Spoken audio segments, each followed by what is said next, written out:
Ito po ang DTF dito sa Robinson Novaliches. Araw-araw naman to nagagamit. Na may 103 meters kaming nairan dito as of this week. Ito po ang heads. Cupping. 100% working pa naman po ito. Head clean. Punasan ang wiper after head clean. Nozzle check.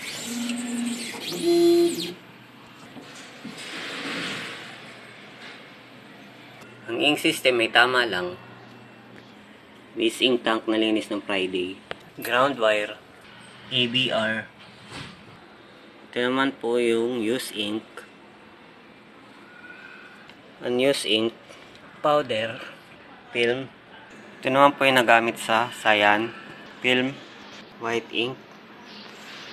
Magenta. Black. Yellow. Powder. Cleaning solution. Ito po yung consumables namin.